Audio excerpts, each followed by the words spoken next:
J'ai soigneusement examiné l'endroit. J'ai découvert que la direction indiquée par la statue était plutôt inhabituelle. En suivant la direction de son doigt, la fille remarqua une brique dans le mur. Sa couleur était différente de celle des autres briques. Elle appuya de toutes ses forces. La porte fermée commença lentement à s'ouvrir. Après avoir franchi cette porte, nous arrivâmes au bord du lac. À notre grande surprise, une petite barque nous attendait déjà au quai. Notre apparition attira immédiatement l'attention du batelier. Très vite, nous montâmes dans la petite barque et nous naviguâmes vers une île isolée. Sur cette île se trouvait l'une des plus anciennes écoles du monde. C'était aussi l'académie qui formait les meilleurs escrocs. Le directeur Peter accueillit personnellement les nouveaux élèves. Je reconnus Peter immédiatement. C'était le vieil homme dont j'avais autrefois volé le portefeuille. Et l'homme qui se tenait à ses côtés était précisément le policier qui m'avait poursuivi. Ce n'est qu'à ce moment-là que je compris que tout cela était une épreuve d'admission soigneusement organisée par Peter. Peter nous invita à rejoindre l'académie. Mais à partir de ce moment-là, nous devions cacher notre véritable identité. Même devant notre famille, nous ne devions jamais révéler qui nous étions réellement. Parce que les ennemis de l'académie étaient extrêmement dangereux. Une fois notre identité révélée, nos familles pourraient elles aussi être impliquées.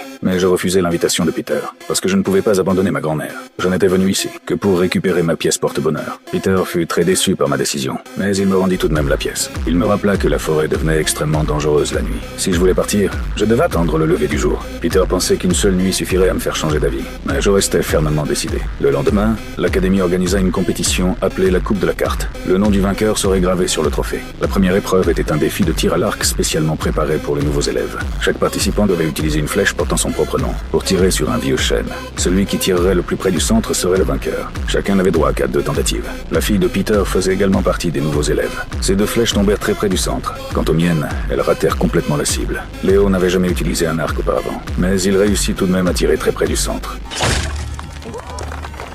Pendant ce temps, Edgar supportait une énorme pression. Pour cette compétition, il s'était préparé pendant 5 années entières. Il leva son arc et tendit lentement la corde. Mais sa cible n'était pas le centre. Il visait directement Edgar à ce moment-là. Amir remarqua immédiatement ce qui se passait. Il se précipita aussitôt. À travers la foule, il repoussa Edgar de toutes ses forces. Mais la flèche avait déjà été tirée. La flèche frôla son visage et faillit lui entailler la joue.